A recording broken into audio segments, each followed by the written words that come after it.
So welcome to tonight's webinar, everybody. And this evening we have a couple of speakers from ADAS. We've got Charles Bentley and Stuart Jones. Charles is the technical director responsible for the farm infrastructure work at ADAS, and his team work with a wide range of topics, including slurry, manure handling, application and storage, nutrient management, soils, farm buildings and water management, to name a few. Outside of work, Charles runs a B&B cattle enterprise, and Stuart is a key member of the farm infrastructure team, and he works as a sheep, and he's also is a sheep producer outside of his work.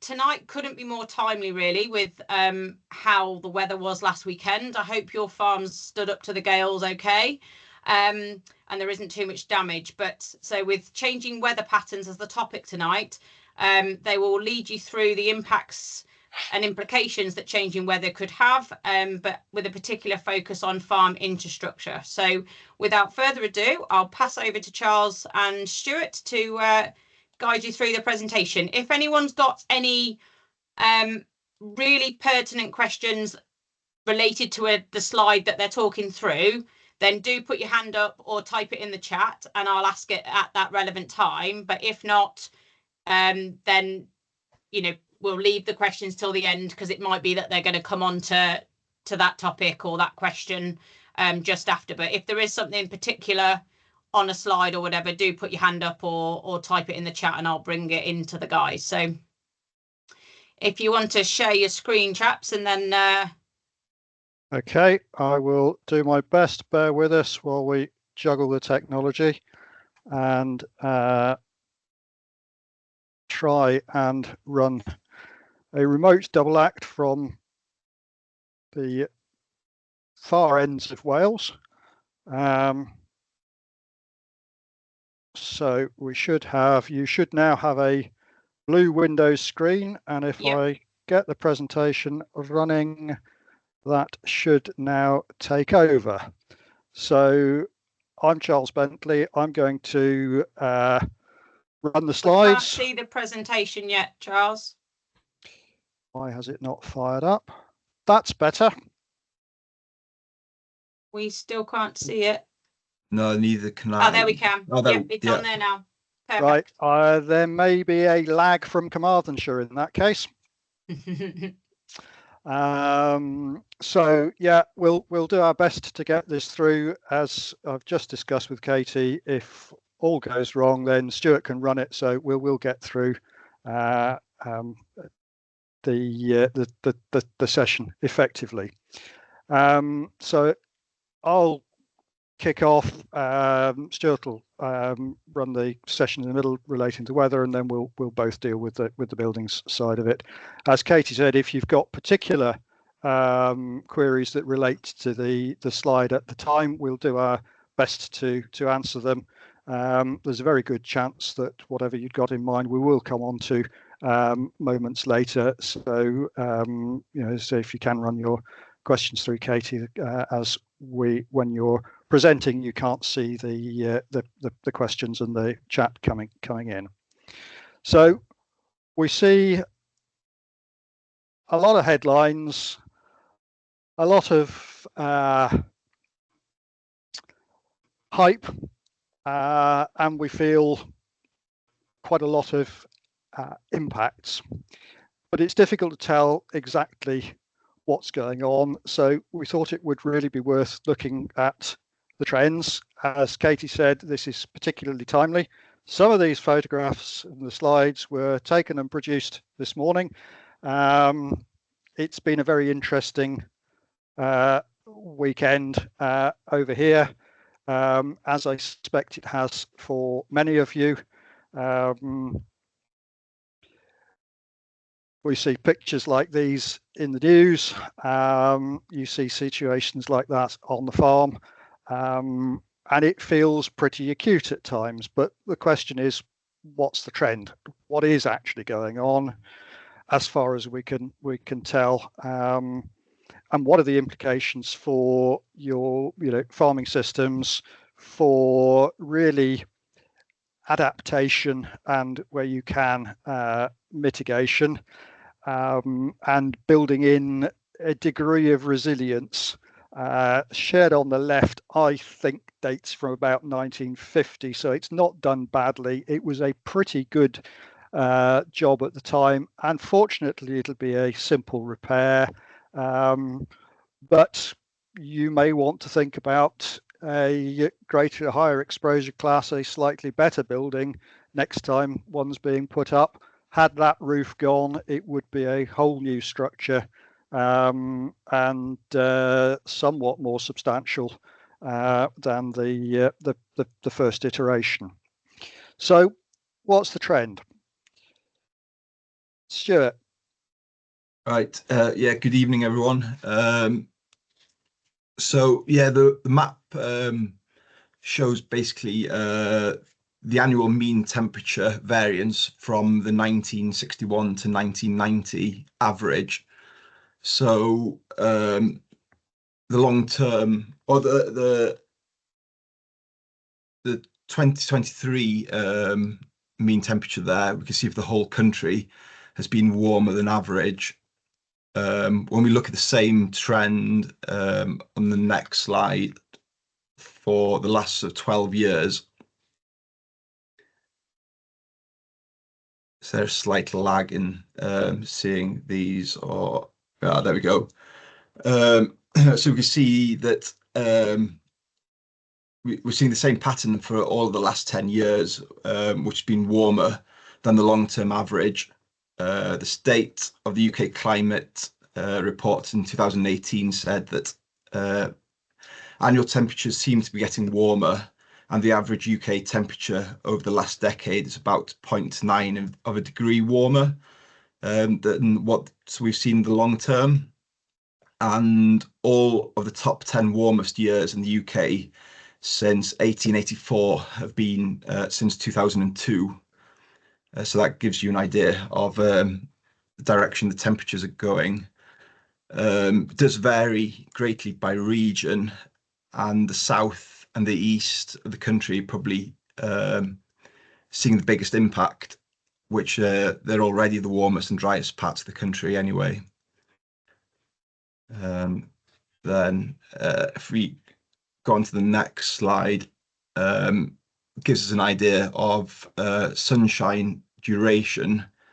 So this is the map. These are the maps for spring 2024 and summer 2024.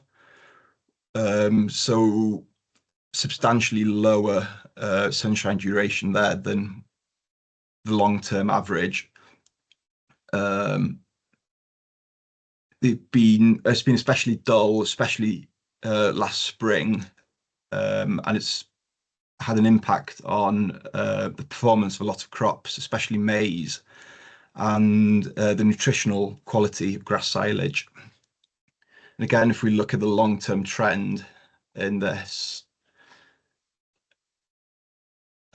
we seem to be getting sort of increasing levels of sunshine for most of the country, except for southwest Wales seems to be suffering a bit, and sort of southwest Scotland, Dumfries and Galloway there, not getting a lot of sunshine by the looks of it. Then we can look, go on to rainfall. 2023 average rainfall again was a lot wetter than the long-term trend. There's so some parts of Scotland there a little bit drier than the long-term trend, but most of the country looking wetter. So the climate report says we're probably about 5% wetter than the 1961 to 1990 average. 2023 was wet. You can see that 2012 was an especially wet year. But the trend seems to be that we're not getting that much more rainfall than usual. It seems to be falling in more sort of intense events. So what the Met Office classify as extremely wet days has risen by about 17%. The rainfall changes seem to be largest for Scotland, and they're less significant in the south and the east of England. So yeah, that's those sort of intense rainfall events have implications for sort of flooding, that type of thing. So I suppose we're sort of in the long term, we're looking at some more intense rainfall events and sort of warmer temperatures as the focus of what we should be sort of looking at as farmers.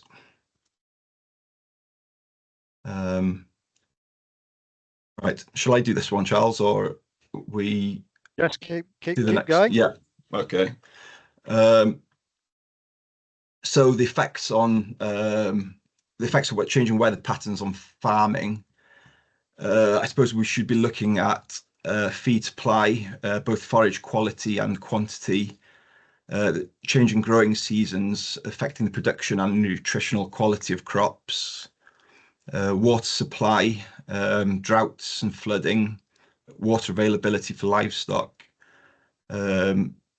reduced productivity of springs and shallow wells on farms, pressure on the mains water system, conflict of resources, and sort of hosepipe bans. Temperature, the warmer temperatures can lengthen the growing season, especially in cooler climates like the UK, and will probably benefit some crops like maize. But excessive heat can cause plant stress and reduce yields, disrupting flowering pollination in other crops like wheat. Heat stress can also change have behavioral changes in livestock, especially cattle, affecting productivity, health, and reproduction. So probably sort of decreasing feed intake, leading to lower body weight gain, milk production, and reproduction rates.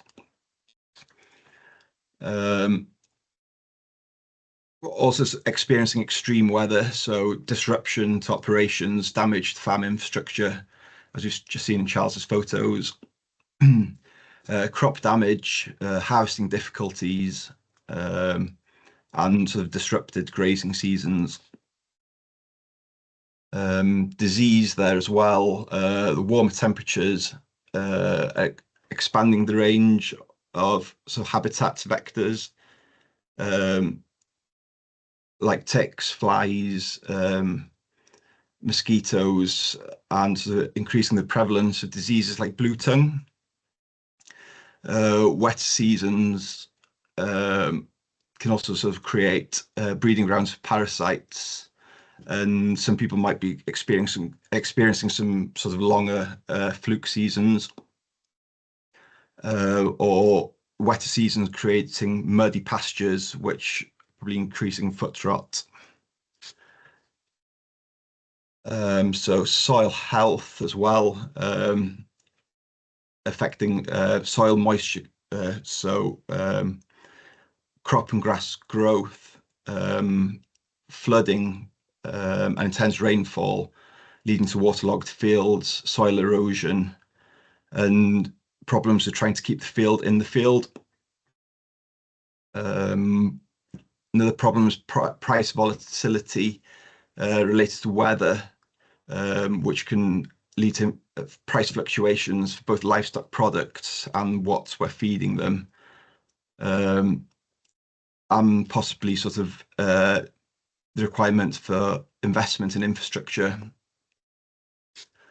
On biodiversity front, it's probably causing habitat loss or changes in habitat, with invasive species possibly moving into new areas. And of course, well, the last one on there is farmer mental health. I think, yeah, I've had a few difficult lambings lately with some intense rainfall, so it's probably not good for us on that front either.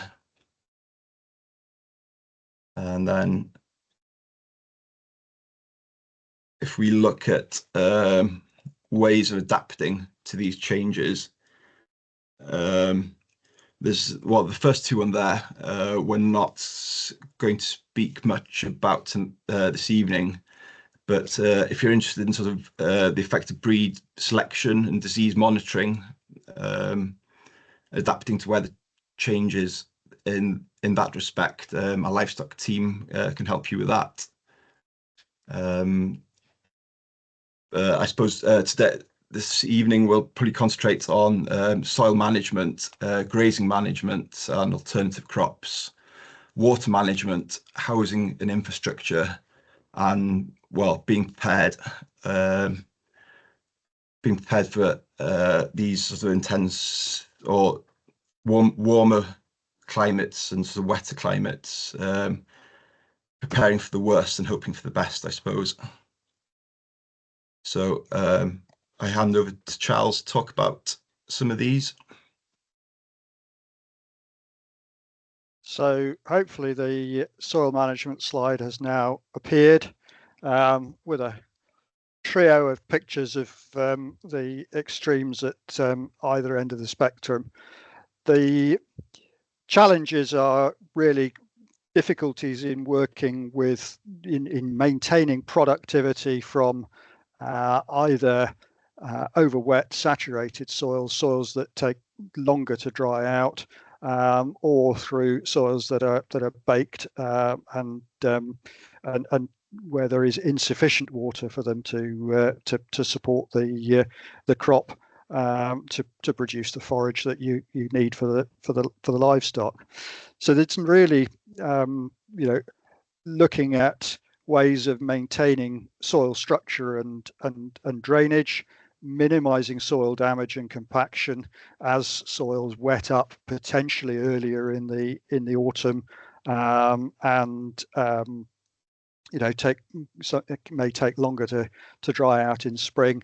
Then maintaining soil organic matter to help improve the structure and drainage, maintaining soil structure through remedial cultivations if it's necessary or appropriate, and maintaining drainage becomes increasingly important. The challenge of avoiding or reducing compaction is quite significant. Trying to get first cut fertilizer and early dressing of fertilizer on to get things going in a warmer, damper situation where we've not got, temperature is not a limiting factor on grass growth. You really need to get get some nutrition under the grass and get things moving. But traveling is a problem. Then, particularly with we're seeing increasingly large and heavy machinery used, wider spreading widths. Well, the wider spreading widths are great, fewer wheelings across the field, but the mass of the tractor is starting to be more of an issue. And certainly this last summer, I know exactly where the mower and the forage wagon ran, picking up second cut silage. We're on fairly shallow soils. It's very difficult to do much about it. Hopefully they'll restructure, the clay content's enough for them to restructure themselves over this winter, and hopefully next summer, if they do dry out properly, then we'll be back where we should be. But it's very obvious from the grass growth where the wheelings are run. There's not a lot we can do about that. We're reliant on contractors, as are many, for harvesting. And the kit, whilst the tyre and wheel equipment is much better, the pressure control on the axles allows them to spread the load effectively between all 5 axles on the rig from the tractor, with central tyre inflation back through to 3 low ground pressure axles at the back on the forage wagon, but it still does that sort of damage. So there are opportunities to help to optimize cultivations, to do only that is necessary, and looking to see that you rather than using a standardized approach, you use that which will do the best job for the field that you're dealing with. Potential for with rotation on forage crops and cereals where they're part of that rotation. The use of cover crops to try and protect the soil surface and to boost nutrient retention and recovery, and to give a little bit more structure and push that soil organic matter side.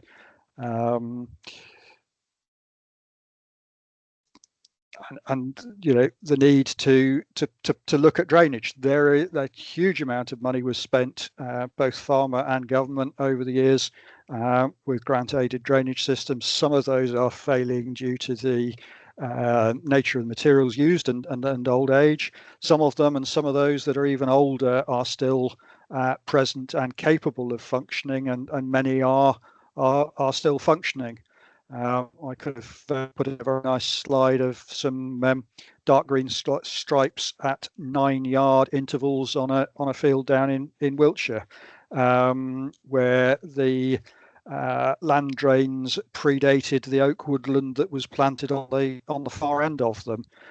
Still there, still functioning. When the ditch was reinstated to pick them up where they'd been previously blocked by the oak roots, the yellow stripes between the dark green ones disappeared, as did the wet patches. You know, lots of old systems can still be returned to function with some TLC, a combination of ditch cleaning, jetting, and remolding, and draining where it's appropriate. Having looked at soils, then, you know, to try and maintain production through the cycle with, you know, the challenges of spring and summer droughts and wet winters, then there is potential with improved rotational gracing and diverse swards. So looking at multi-species swards, which, you know, potentially have greater drought or moisture tolerance than a straight ryegrass sward, for example. You know, maybe not the ultimate productivity, but over the year, in the circumstances, potentially a more resilient approach, a more reliable approach, capable of dealing with some more difficult years. And that change in the weather does present some potential opportunities to grow new novel crops as things become warmer and potentially wetter, or a longer winter wet season and potentially a drier summer, but with wet days. Then some of the other more novel crops potentially could come to the fore. So the herbal layers approach, mixtures of legumes, herbs, and forbs, give a good variety of root structure, you know, deeper rooting, potentially accessing deeper water reserves, potentially improving soil structure. I have to say, being on some very shallow soils in places here, there ain't much hope in getting the roots down below the top 10 or 12 inches by the time you then get into the rock. But it's notable that some of the forbs within the swards stay green for longer. The plantains will keep going when some of the grasses run out of steam. But there are challenges with making best use of them. We've been, spent most of the last 40 years learning to make best use of ryegrass, and to a lesser extent ryegrass clover swards.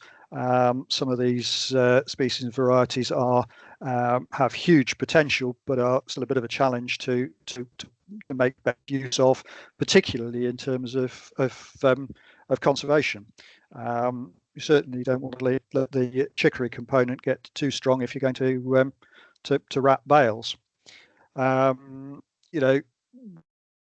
Potentially crops like maize have greater scope with their photosynthetic mechanism, the ability to grow within the warmer temperatures, but they do, where sunshine has been a limiting factor, then both yields and quality have been disappointing.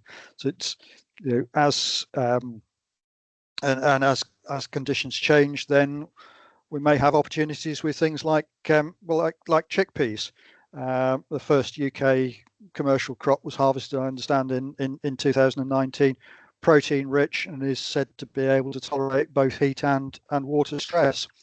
And we're also seeing a bit of a resurgence certainly in some parts of the country in arable silage or homegrown protein, peas and barley to fit in and balance that change in the growing season and the impact of spring droughts, summer droughts, which are knocking the traditional productivity of traditional silage approaches.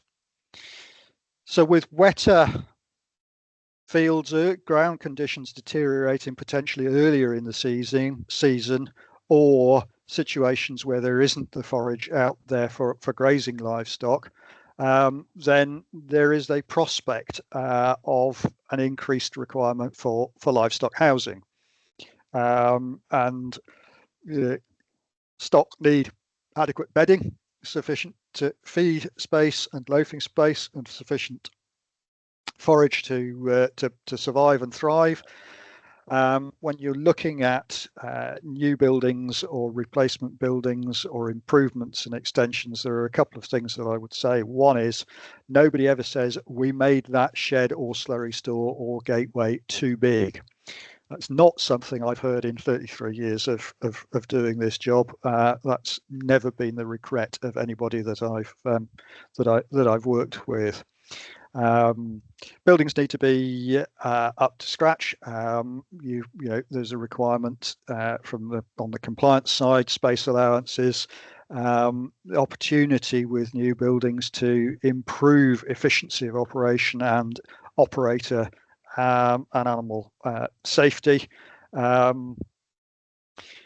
But with those buildings and the seasonality of housing, then and the changing climate and weather conditions, then there are issues that we may need to start to think about, which haven't been really of significance in the UK to date.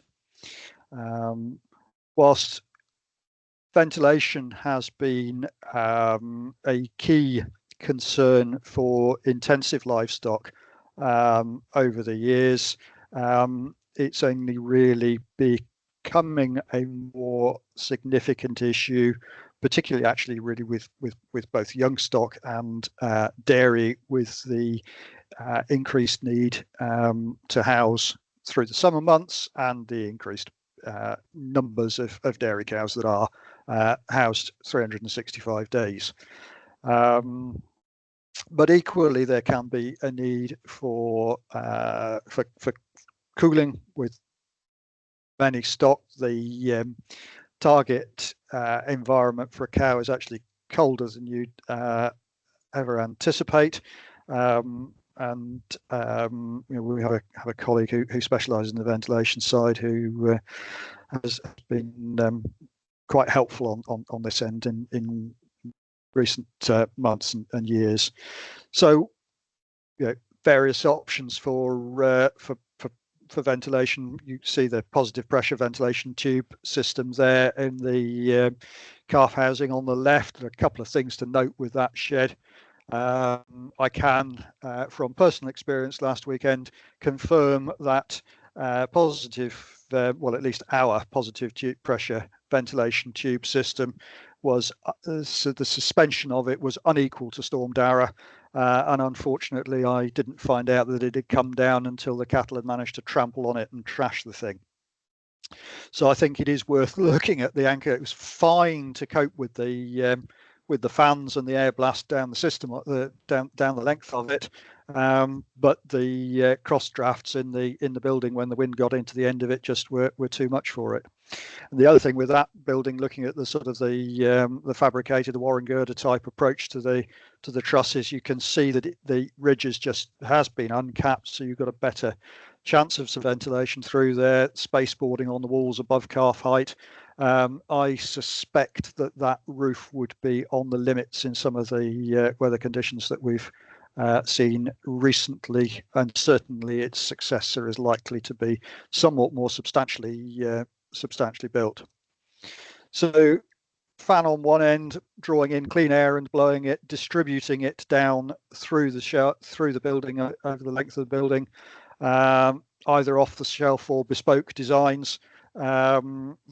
Positive pressure inside the building, forcing stale air out. So particularly useful for young stock where there isn't enough mass of heat generating flesh and rumen to get the stack effect going, heat rising off the animals to draw cool air in through the sides and out through the ridge, as you would with older stock. The cyclone or belt fan pictured, or the blast and panel fans in the centre, are fairly similar to each other. The casing on the belt fan allows the more directional airflow to be targeted. This one is, I think, either on a collecting yard or a handling system, or potentially in over cubicles. They're good for moving airflow, but the airflow within the building isn't usually quite as even as you would get with the positive pressure systems. And then the other is, approaches to screening with the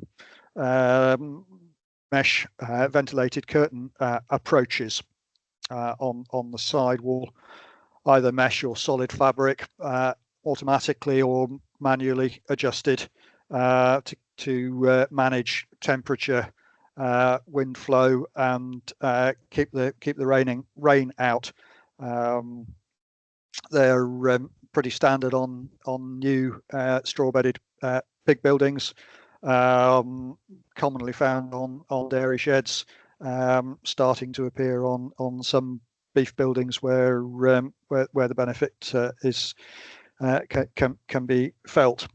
And the other thing, which we'd not specifically put in, but was thinking about earlier this evening, where we're looking at increased housing duration and therefore where you've got straw bedded systems, then both forage consumption, conserved forage requirements, and bedding requirements are going to go up. The balance in capital cost and operating cost between cubicle-based systems, slurry-based systems, slatted systems, for example, and straw-bedded systems will change as the housing period and the use increases. I know that the cattle in the straw yards here are costing about £3 a week more to keep than those in the cubicles. Not so much of an issue if you're further east and have access to your own straw, but if it's got to be hauled the full length of the M4 to get here, and you're paying the additional premium of being in a prime livestock producing area, then it starts to sharpen the mind and the pencil when you're looking at altered replacement buildings and alternative livestock facilities. Insulation you automatically think of as keeping buildings warm in winter, but that's not actually likely to be the greatest benefit for ruminant livestock. And actually, that keeping buildings cool in summer is actually key. So if you have got stock housed 365 days, or stock which are going to be housed later in the spring, then insulated roofs can be starting to be seen particularly on dairy buildings. Again, it's that 365-day housing aspect, and increasingly also just starting to see some of these insulated polycarbonate roof sheets. So the northern side of the building will be a high light transmission roofing material, or greater intensity of insulated skylights. What you don't want is a lot of conventional highlight transmission sheets, translucent plastic on the fibre cement roof, for example, on the southern side, where you're going to get excessive solar gain, but getting those light levels up for management and inspection, and that polycarbonate sheeting can be very useful. Interesting staggered ridge there, ventilated ridge that you can see on the top of that photograph on the right, getting sufficient ventilation and the light levels right within that, high levels of natural light within that shed. Those sheets are available in a big 6 profile, so fitting exactly onto the fibre cement roofs. Brightness levels can be adjusted either by mixture of opaque fibre cement or insulated sheet and the polycarbonate sheets, or by 3 different pigment transparency levels within the products. So yes, getting a stable temperature, degree of insulation from external heat sources, and natural light transmission. With rainfall and increasingly numbers of housed livestock, then there are issues of water management, both water supply and dealing with surface water on farm within the field or within the buildings and the yards. So there's potential to try to reduce reliance on mains water, given the competition for mains water and the cost of the resource. The challenge is ensuring a consistent supply to fields and buildings. The opportunities potentially with rainwater harvesting and with water storage. And we are starting to see evidence that irrigation may be of value to keep some forage crops growing through the difficult patch. I was on a farm the other week where they had an existing irrigation license that they'd historically used for growing spuds. They were no longer growing potatoes. The license and the kit was still there. Their drought period, because of the soils that they were on some brashy clays over limestone, tended to run out of steam later in the summer, when the benefit on some of the higher value crops, the cereals that we were growing, wasn't as great, because the cereals had already passed their critical water demand stage by the time things started to dry out.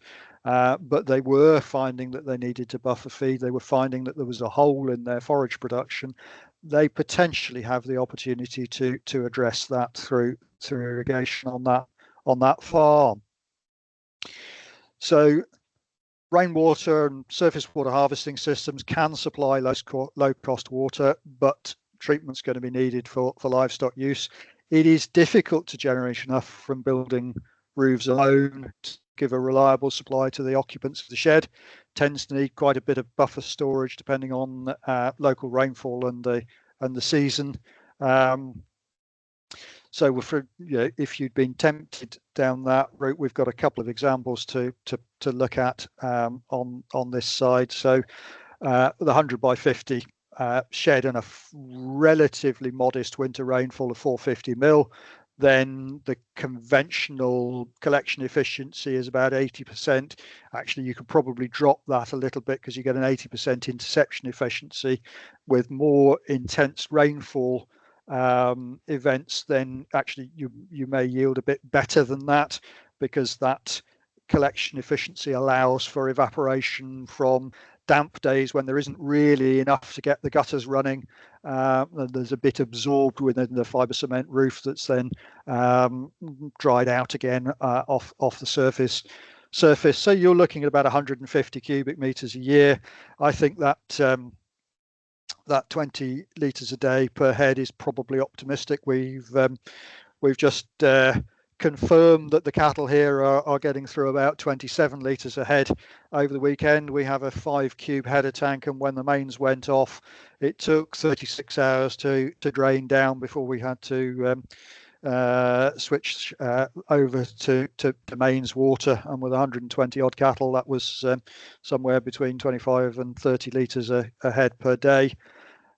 So you can make a pretty useful contribution to the water requirement for the stock in the shed.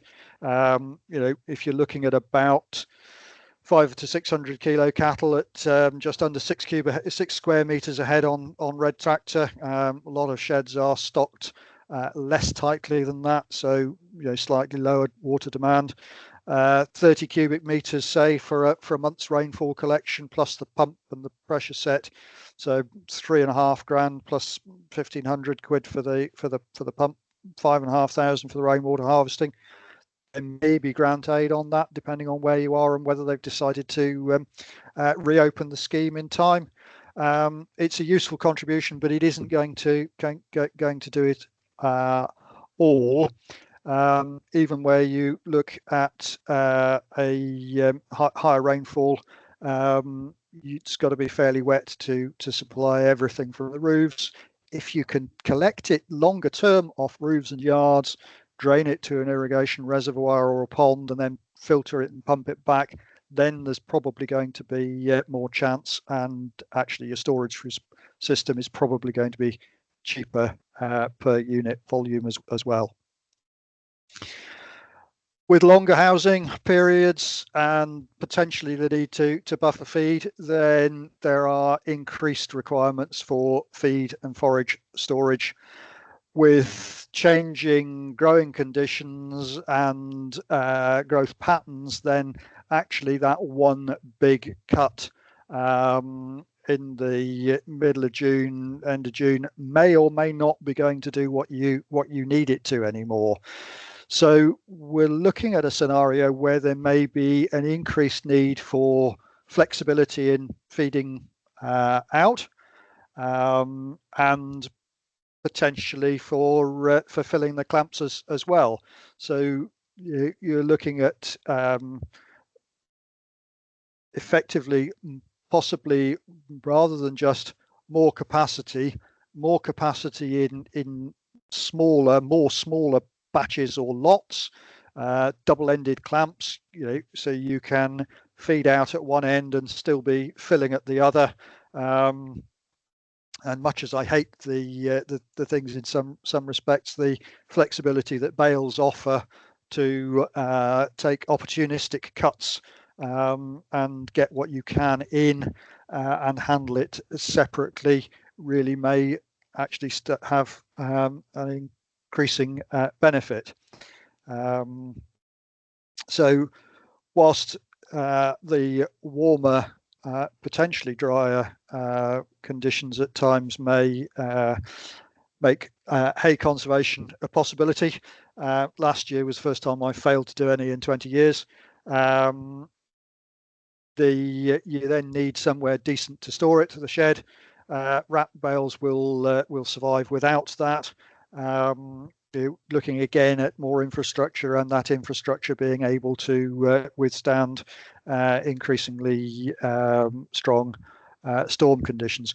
We probably should have had a set of slides up at the beginning on wind speeds and storm frequency. There, it may just be the fashion of the Met offices to name their storms, which makes them seem more memorable and significant.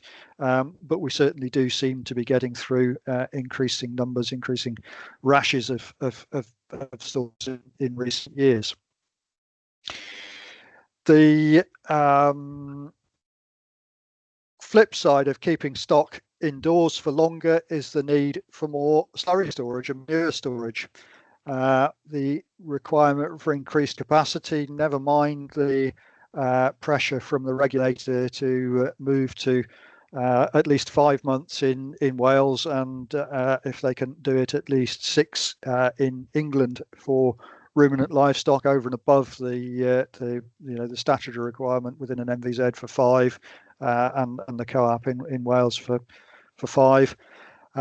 Covering can be a very useful method of expanding capacity and avoiding rainfall on the store, particularly useful in the wetter parts of the country.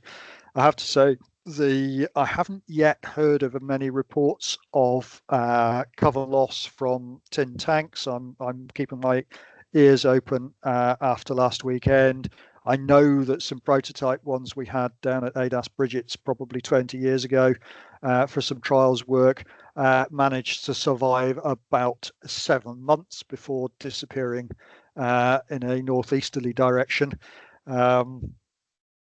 But they are, the current approaches are much more robust and resilient from that. There are challenges with covering slurry stores, not so much with tin tanks, but certainly with lagoons in terms of the nature of the materials that you can store within them and hope to recover. But there are benefits. So as you'll probably be able to see from this slide, it depends massively on your rainfall. So if you're looking at a say a Lincolnshire situation, 24 inches of annual rainfall compared with West Devon at 48, then that 4,000 cube lagoon will intercept 2,500 cubic meters. So that is a substantial proportion of its contents are going to be rainfall from the store, never mind rainfall from the surrounding yards. And any roofs that are accidentally misdirected, or where there's a problem. Blockage of a valley gutter, blockage of a drain can soon send a whole roof full of storm water across a slurry yard and into the reception pit. So the savings from spreading, you might say you can do it more cost effectively than that, but you've still got to do it. There's still a cost involved there. There's still the issue of fuel use, labour, and soil compaction associated with handling that slurry. And frankly, the fact it's got more water in it may make it more easily pumpable, but it doesn't enhance its nutrient value at all. So for 6 months storage, then you're looking at potentially a reduction in the storage requirement of 700 to 1,500 cubic meters, which for a lined lagoon is going to save you between 26 and 50,000 pounds, less the cost of the cover at 30 grand. So actually construction of a covered lagoon will be more expensive at 24 inches than the lined lagoon itself. But in a higher rainfall area, the cover more than pays for itself in saving in capacity. And actually, if you need to increase capacity, then provided the slurry is suitable, covering an existing lagoon, if it can be done on your site, can actually give you quite a boost, potentially 25-30% of the store. But you need to have slurries that are suitable for storage under a cover, nothing that crusts too readily, means of agitation without shredding the cover and the liner, and nothing that settles out too rapidly either. Sand-bedded slurry on a dairy farm is an absolute no-no. There is no way you're going to get that out without taking the rolling the cover back. It can be done. Most of these lagoon covers are anchored in trenches on the bank, and effectively it's pretty much a second liner, but with vents. But it's not something you'd want to do on a regular basis. You may well be looking at systems that have an extra 40, 50, 70 grand for mechanical separation up front to be able to make good use of a lined covered lagoon or a bag, which may start to make the more resilient approach for tin tank. look slightly more attractive, because at least you've got a fighting chance of getting pretty much anything except sand out of the bottom of a tin tank. And a modern tin tank actually potentially comes with access doors just under the cover level and at lower level to provide access to the body of the store to remove the settled solids if you can't get them re-agitated. So again, same sort of rainfall scenario, 600 mil versus 1200 of annual rainfall. Because of the much reduced surface area of an above ground steel store, then the costs of spreading the rainfall into the store are much lower. The savings in storage capacity are much lower. The cost of the store per cubic meter is significantly higher, double that, probably more than that of a lined lagoon. So the savings, whilst the savings in store construction are considerable, the covers are also more expensive. So actually, there's a net cost of covering for above ground steel stores, even in a high rainfall area. We had 1800 mil last year, which was exceptional. It would normally be a 1450 mil sort of situation here, and a cover would be probably break even.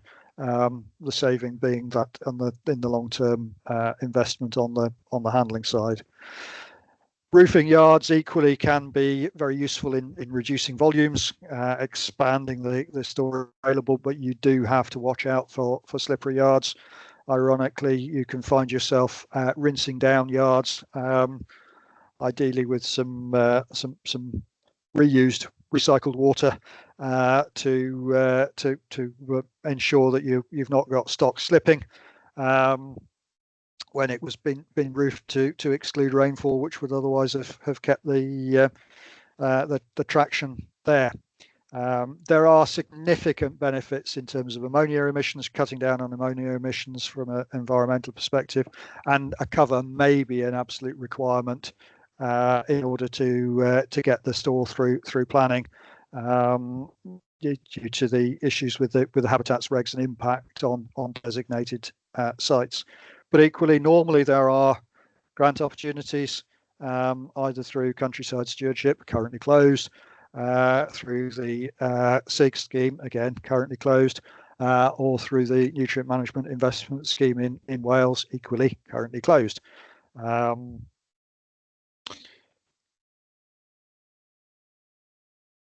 But yeah, there are great benefits: reduced storage capacity, reduced spreading cost, reducing the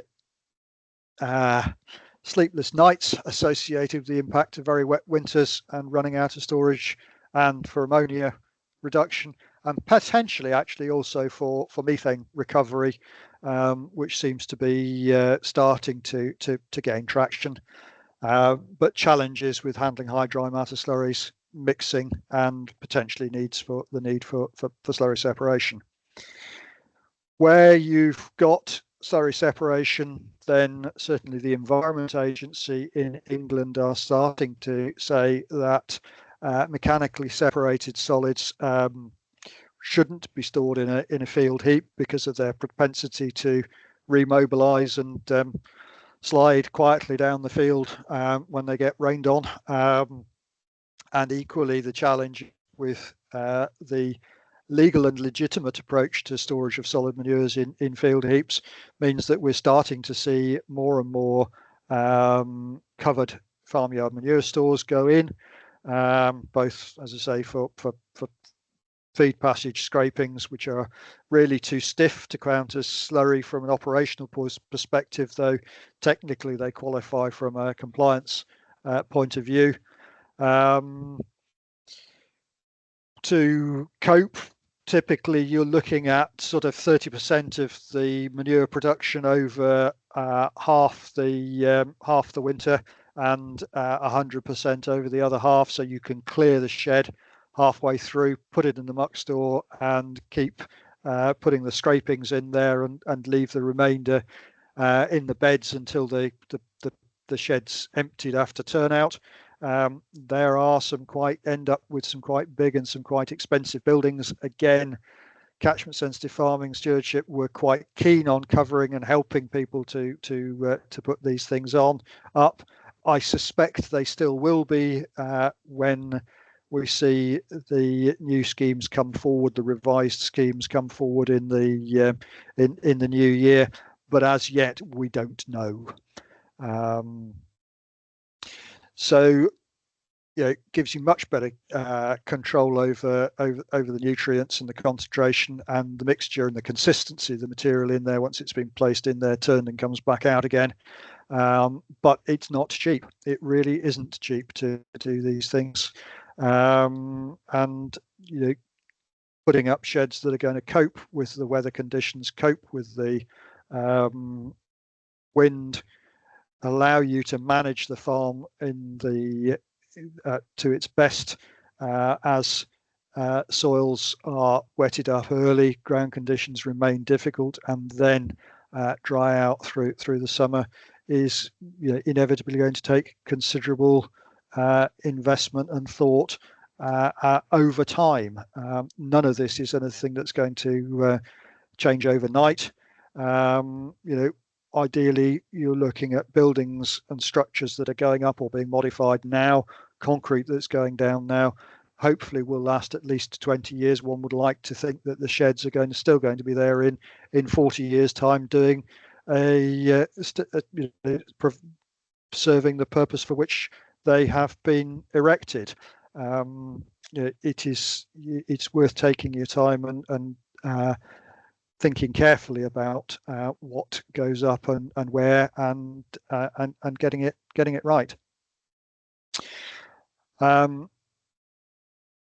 Slide 26 out of 27. So that's really all I've got to say this evening. I thank you for your, as Katie has not interrupted me, I assume there hadn't been any burning questions. Either that or I've been just talking to a blank screen for the last 35 minutes. Thank you for your patience. I hope it's been of some interest and stimulated some thought and some ideas. If you've got any questions, we'll do our best to answer them. Okay, thank you very much, Charles. Your blue screen is still showing. If you can, yes, I need to get the mouse over to the screen and press stop sharing. Okay, fab. Thank you very much. So we've had a question from Dale saying, should we not concentrate on improving our soils and techniques to keep our animals outside all year round? Most farmers can't afford to build new farm buildings or slurry storage or afford to pay for bedding. No bank will offer a loan for such projects as return on investment is non-existent. I would agree. There is a balance, but there will be a point at which, despite your best efforts with soil structure and land drainage, either it's still going to become you're still going to have the need for housing. If you've got a need for housing at the moment, then you may well be able to improve soil structure and drainage and manage the land in such a way as to be able to keep the stock out for as long as you do at present. But I suspect that in future those conditions are likely to be such that you may need to bring stock in. You're still going to need to bring stock in. If you've not been able to preserve your forage production, then there's going to be a balance there at the other end of the season. But I do agree that the first measures are to, well, frankly, from my personal point of view, is to look to the soil drainage and the soil management. Ditch clearance, drain resurrection, getting the systems that our predecessors put in working as they were intended or better.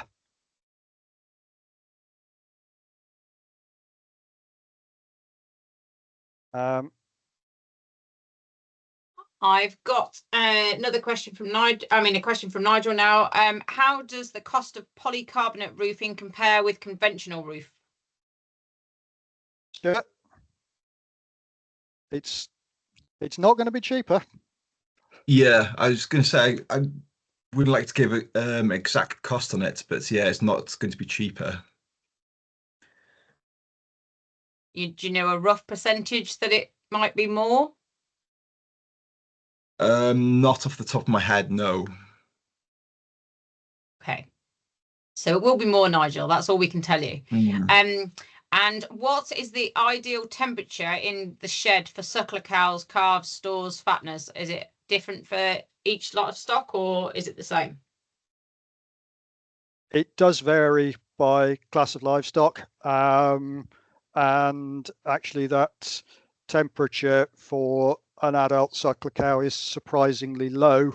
I will probably get this wrong. I'm an ag engineer, not but if I recall rightly, Cheryl reckoned that actually it's probably as low as somewhere around 6 degrees. If I recall correctly, Stuart. Yeah, Which I was going to surprisingly say, not much, yeah. not much more than the fridge. They're housed for our benefit rather than theirs, and our ease of management, ease of feeding, and preservation of the of the sward and the soils rather than for their comfort. I can see questions buzzing in. So the next one, another one from Dale. What about kale, forage, turnips, or fodder beet for obviously keeping them outside and using deferred grazing or bale grazing? Yeah, certainly kale, rape, fodder crop, forage, catch crops can work very well. The challenge is keeping the soil in the field and using them and not ending up with significant runoff and soil erosion issues. You've then got to get that field, hopefully it's can be appropriate in the right location and the right circumstances, the right soil, the right slope, the right ground conditions. There are parts of the country where it can work beautifully. There are parts of the country where it really isn't going to work at all for a later season, if you see what I mean. And the bale grazing aspect, again, can work well. The cows are going to do well on it. They do well outside. They do well in outside yards. It's just the volumes of rain and the volumes of slurry that you end up handling if they haven't got a roof on them. Those approaches have quite a bit to commend them. They can significantly reduce housing requirements, but again, depending on the soil, the ground conditions, you've got to have the right site for it to work. I said to Stuart when we were looking at this presentation earlier, I've lived and worked from Devon through Wiltshire and up into Lincolnshire and Leicestershire, all on Denchworth clay. In Wiltshire, we were able to grow combinable crops where the drainage was good, as long as everything was done by the 10th of October. In Leicestershire and Lincolnshire, with good drainage on those soils, actually you could potentially be establishing a crop in December, January in most years. It's still, the ground is workable. In Devon, it's permanent pasture. Don't even think about it. And that's the rainfall, the influence of rainfall. So yes, in some of the drier parts of the country, that and more freer draining soils, better drainage systems, bale grazing can potentially work very well and take the pressure off that infrastructure, avoiding the need for infrastructure and reducing that capital requirement. But you've got to be in the right place to be able to do that. And what we're seeing with that swing in the rainfall is that those are the drier parts of the country are the parts that are becoming potentially warmer. And whilst we get more intense rainfall, also dry through the summer months. So you've got that trade-off, that balance to try and manage with. I'm a bit worried. I'm beginning to sound like a doom and gloom merchant, but that really isn't my intention. You know, it's a challenge to work with and work round. It's not an impossibility, but it's a different set of issues to contend with. Is it, and I mentioned this to you earlier when I spoke to you, Charles, but is it about, obviously you've got your plan of how you intend the farm to run for that year as such. Obviously a lot of years things are generally quite similar, but is it a case of having, if this happens, obviously this is going to be plan B, or sometimes obviously you might need to have plan C or D as well if we have a really bad year, and it's about being resilient. So you've obviously got enough forage, got enough bedding, and if things get really wet, or for those farms that are near a river, if you unfortunately flood, obviously you've got to have those procedures and plans in place for if the worst happens. It is about having contingency if you can possibly manage to afford to have that contingency and that flexibility.